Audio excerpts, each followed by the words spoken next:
ఈ గవర్నమెంట్ వచ్చిన తర్వాత అంటే దాదాపు 2,50,000 మంది పేద విద్యార్థుల కోసం ఇంటర్నేషనల్ స్టాండర్డ్స్లో 20 ఏకర్స్లో 200 స్కూల్స్ 200 crores తోటి.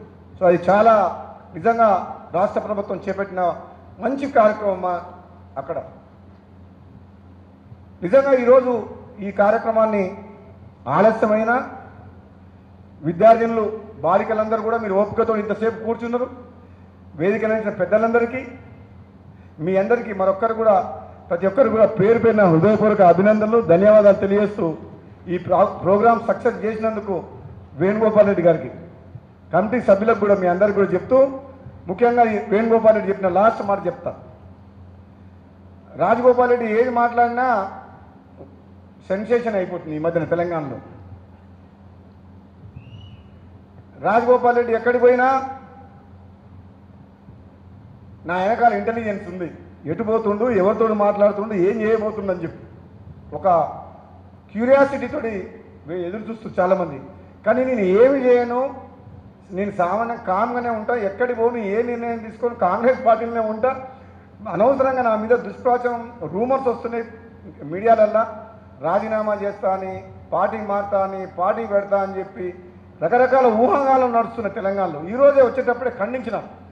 ఎందుకు ఖండించాల్సి వచ్చిందంటే ఒక ప్రత్యేకంగా మీడియా వాళ్ళకు ఆన్ ద వే నా నియోజకవర్గంలో ఒక మీడియా వాళ్ళు అడుగుతున్నారు, ఇంతమంది సైన్యంతో ఆంధ్రాకు పోతుందంటే ఇదేదో కథ ఉన్నది, ఏదో నడుస్తుంది, జగన్మోహన్ రెడ్డిని కలిసి ఏదో చేసి వస్తుంది పోతుందని చెప్పి సోషల్ మీడియాలో టీవీలలో ప్రచారం కొనసాగుతుంది. దాన్ని ఖండించిన వేణుగోపాల్ రెడ్డికి చెప్పిన, ప్రత్యేకంగా మీడియా వాళ్ళతో పిలిచి మరి చెప్పాల్సిన పరిస్థితి ఏర్పడ్డది. ఎందుకంటే నేను జగన్మోహన్ రెడ్డి గారు వేణుగోపాల్ రెడ్డి గారు ఒకటేసారి పార్లమెంట్ సభ్యులుగా 2009 నుంచి 14 వరకు పనిచేసినాం. జగన్మోహన్ రెడ్డి గారితో నాకున్న సాన్నిహిత్యం తెలంగాణ ప్రజలందరికీ తెలుసు. ముఖ్యంగా మేమంతా వైఎస్ రాజశేఖర రెడ్డి అభిమానులం, ఆయన శిష్యులు. వైఎస్ రాజశేఖర రెడ్డి గారిని స్ఫూర్తిగా తీసుకొని నేను రాజకీయాల్లోకి వచ్చి ఆయన ముఖ్యమంత్రిగా ఉన్నప్పుడు కొత్తగా పార్లమెంట్ నియోజకవర్గం ఏర్పడిన భువనగిరి నియోజకవర్గం నుంచి ఆనాడు మా సోదరుడు ఎమ్మెల్యేగా ఉన్న ఉమ్మడి ఆంధ్రప్రదేశ్లో మహాకూటమి అభ్యర్థి టీడీపీ, టీఆర్ఎస్, సిపిఎం, సిపిఐ 4 పార్టీల అభ్యర్థికి వ్యతిరేకంగా నేను 1,40,000 మెజారిటీతో గెలిచినంటే అది వైఎస్ రాజశేఖర రెడ్డి. ఇప్పటికి కూడా మా తెలంగాణలో కోమటిరెడ్డి బ్రదర్స్ అంటే వైఎస్ రాజశేఖర రెడ్డి శిష్యులు అంటారు.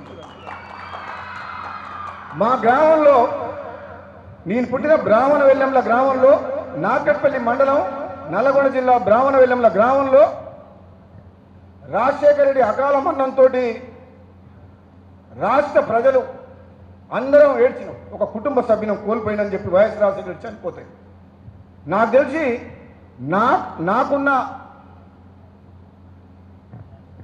నాకు తెలిసిన వరకు ఇన్నేళ్ల జీవితంలో ఒక వ్యక్తి రాజకీయ నాయకుడు చనిపోతే ఒక రాష్ట్రంలో ఏడవని వ్యక్తి లేడు,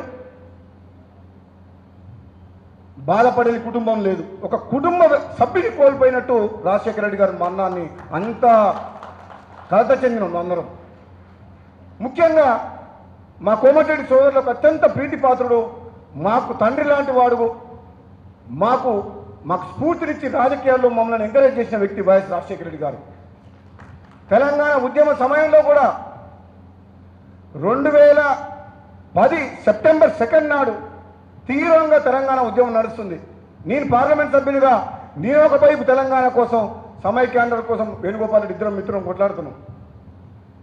ఆ తెలంగాణ ఉద్యమంలో నిజాయితీ ధర్మం ఉంది కాబట్టి, ఉమ్మడి ఆంధ్రప్రదేశ్లో ఆ ప్రాంతానికి అన్యాయం జరిగింది కాబట్టి అప్పుడున్న పరిస్థితుల్లో నేను నా సహచర ఎంపీలతోటి కలిసి పనిచేయాల్సిన అవకాశం, ఆ పరిస్థితి అక్కడ ఉన్నది ప్రజల్లో. ఆ పరిస్థితి ఎందుకు వచ్చింది?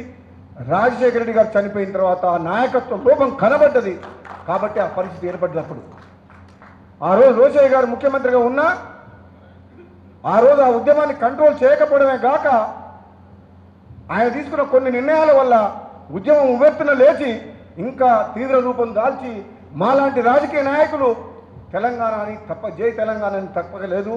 ఆ తెలంగాణ ప్రజల ఆకాంక్షల కోసం ఒక పార్లమెంట్ సభ్యునిగా పార్లమెంట్లో నాకు గొంతు వినిపించాల్సి వచ్చింది. కానీ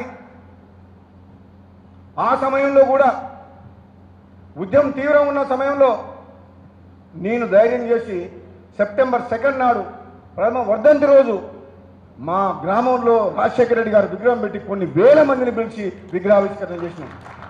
ఈ రోజు కూడా రాష్ట్రాలు వేరైనా ప్రాంతాలు వేరైనా అన్నదమ్ముల్లాగా తెలుగు వాళ్ళందరం కలిసి ఉండాలి, మన సోదర భావం ఎప్పుడు కూడా కలిసిమెలిసి ఉండాలి అన్న ఒక లక్ష్యంతో అందులో వైఎస్ రాజశేఖర రెడ్డి అభిమానిగా మేమెప్పుడు కూడా ఈ ప్రాంతంలో ఉన్న ఆయన అభిమానులకు, ముఖ్యంగా మా సోదరుడు వేణుగోపాల్ రెడ్డి అప్పిరెడ్డి గారు కూడా అదే పార్టీలో ఉన్నారు, వీళ్ళందరూ కూడా ప్రేమతో పిలిచినందుకు ఇంత దూరం రావాల్సి వచ్చింది.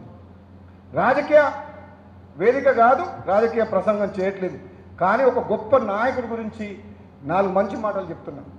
ఆయన పెట్టిన ఆరోగ్యశ్రీ కానీ, ఆయన పెట్టిన ఫీజు రియంబర్స్మెంట్ కానీ, ఆయన చేసిన ఉచిత కరెంటు కానీ, అటువంటి పథకాలు ఒక మానవత్వంతో, ఒక రాజకీయ నాయకుడుగా రాజకీయ కోణంలో ఆలోచించలేదు, మానవత్వం ఉన్న నాయకుడుగా పేదల కష్టాలైన పాదయాత్రలు చూసి ఒక గొప్ప పథకాలన్నీ పేద ప్రజలకు తీసుకొచ్చిన వ్యక్తి వైఎస్ రాజశేఖర రెడ్డి గారు. అందుకనే ఇక్కడికి ఈ నేల మీద అడుగు పెడుతుండే ఆయనే గుర్తొస్తుంది. అందుకనే మా తెలంగాణ ప్రజలందరూ కూడా జగన్మోహన్ రెడ్డి దగ్గరికి పోతుందంటుంది. కాదు బాబు పోవట్లేదు, మా మిత్రులు ప్రైవేట్ ప్రోగ్రాం పోతున్నా అని నమ్మట్లేదు. అందుకనే ప్రత్యేకంగా మీడియా సమావేశం పెట్టి నేను జగన్మోహన్ రెడ్డి గారు కాదు పోవట్లేదు, నేను ఈ కార్యక్రమానికి పోతున్నా అని చెప్పి ఖండించిన తర్వాతనే టీవీలలో వచ్చింది ఇప్పుడు.